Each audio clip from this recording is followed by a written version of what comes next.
Quant au budget programme, c'est bon que le gouvernement s'engage dans le budget programme, mais il faut s'y engager avec toutes les réformes nécessaires pour qu'on ait un budget programme en bonne et due forme, digne de son nom, qui remplit tous les critères. Au niveau du budget programme, il faut savoir que chaque franc dépensé doit avoir des résultats. Chaque ministère doit avoir un projet à défendre, des objectifs et des résultats et les critères de performance.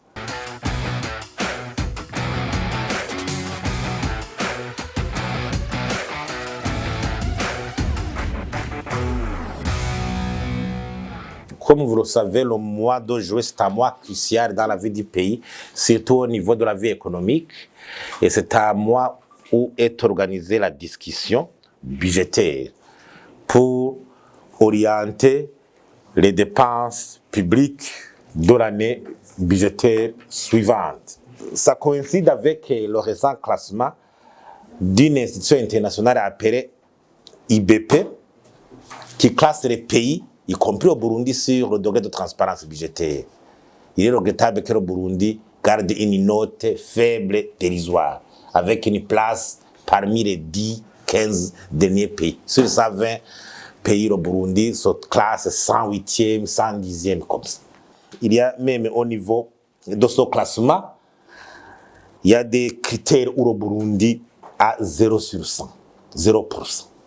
Notamment l'implication du public dans le processus budgétaire. Au niveau de la transparence, la publication des informations et des documents budgétaires, sur les 8 documents exigés, seuls 2 ou 3 sortent et sont publiés au Burundi. Selon les normes. Là où le bas blesse, c'est que le document crucial, qui est le projet de budget de l'exécutif, celui qui vient d'être analysé au Conseil des ministres, celui-là devait avoir été publié depuis le mois d'avril-mars pour permettre aux citoyens d'en maîtriser le contenu, de pouvoir même contribuer selon les priorités jugées par la population. Et non pas des lois de finances qui sont élaborées sous un cercle restreint des cadres qui savent comment les dés seront pipés pour ne pas s'ouvrir à la transparence. Au niveau de l'implication du public, c'est pour cela qu'on a 0%. Ça veut dire qu'on n'est pas consulté. On verra le budget après avoir été adopté par le Parlement.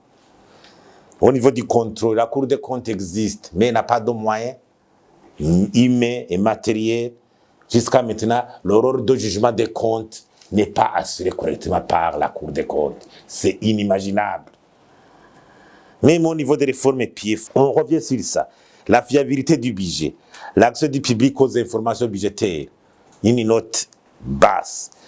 Les opérations de l'administration centrale qui ne sont pas comptabilisées. Certaines opérations ne sont pas comptabilisées au niveau central. La gestion des investissements, projets qui sont hors budget, les arriérés de paiement, le contrôle des états de paix, des salaires des fonctionnaires, l'alignement du budget au programme Vision 2040 ou plan national de développement. Là aussi, la note est très basse. Même les transferts de fonds aux communes, il y a des lacunes. C'est au niveau de la transparence. Quant au budget programme, c'est bon que le gouvernement s'engage dans le budget programme, mais il faut s'y engager avec toutes les réformes nécessaires pour qu'on ait un budget programme en bonne et due forme, digne de son nom, qui remplit tous les critères. Au niveau du budget programme, il faut savoir que chaque franc dépensé doit avoir des résultats. Chaque ministère doit avoir un projet à défendre, des objectifs et des résultats et les critères de performance. Il ne faut pas continuer à avoir un endettement qui ruine le pays. On s'endette. Mais au niveau de l'investissement, on en est où? L'endettement. Plus de 4 milliards d'endettement intérieur. Donc actuellement, le ministère des Finances ne va plus centraliser seul, il ne sera plus le seul ordonnateur. Les ministres devaient aller au Parlement chacun défendre son projet annuel en vue de concrétiser un programme pluriannuel de développement. Il faut réformer les ministères, les doter du personnel compétent, préciser, séparer les fonctions, ordonnateur, contrôleur, vérificateur, gestionnaire, et bannir tous les pratiques peu orthodoxes au niveau des ministères dans la gestion des finances publiques. Il y a une pratique de prévision trimestrielle des dépenses. Il faudrait la rendre transparente. Si chaque ministère dit nous avons une prévision trimestrielle de faire telle ou telle activité, il faut publier sur le site internet. Comme ça, on va vérifier quels sont les marchés publics qui seront conséquents pour exécuter ton programme trimestriel. Il faut publier. Est-ce qu'on pourra vérifier physiquement que telle ou telle activité a été exécutée? Vous vous engagez à construire un centre de santé quelque part. Vous vous engagez à construire une école quelque part. Quelle école sera construite du premier trimestre? Janvier, février, mars, ou juillet, août, septembre. Publiez. Vous avez accordé le marché à qui? Est-ce qu'il est capable? Les critères ont été observés. Les critères de compétence et de transparence. Y a-t-il une maison de surveillance? Peut-on aller vérifier physiquement si la construction de l'école a débuté? On doit en arriver là pour empêcher que certains hauts cadres verraient au comportement vampirique de continuer à sucer le pays à la sueur du contribuable.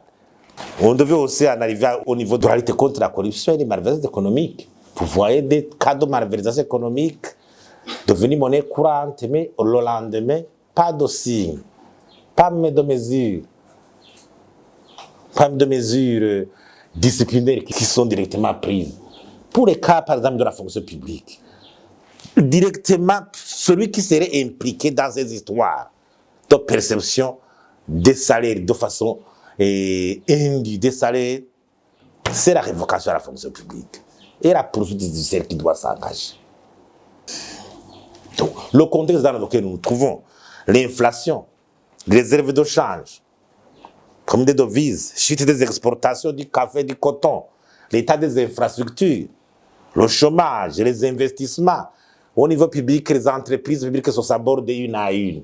Les entreprises privées travaillent à perte parce que le temps imparti au travail a diminué. La capacité de travail aujourd'hui des entreprises privées a diminué suite au problème du courant électrique. Est-ce que ce projet de loi de finances vient-il pour juguler cette situation? Vient-il pour étancher ces problèmes? C'est cela ce qui doit venir en tête directement, parce que ces données viennent d'être même publiées par la Banque centrale à travers la lettre de politique monétaire. J'imagine qu'il est grand temps de changer, d'évoluer. Parce que tant qu'on gère les finances publiques avec des lacunes, d'abord, aucun partenaire ne pourra pas vous financer. Deux, le peu d'argent que vous avez sera mal géré, gaspillé, détourné par une poignée d'hommes au détriment de la grande partie, de la grande masse des Burundis. Donc, nous interpellons la conscience de tout temps chacun pour que cette situation change et évolue afin que dès l'année prochaine, la population commence à avoir des dividendes de la valeur ajoutée par rapport à ces réformes qui sont chantées du jour au lendemain, alors qu'au niveau des effets, on ne voit pas de résultats concrets. Je vous remercie.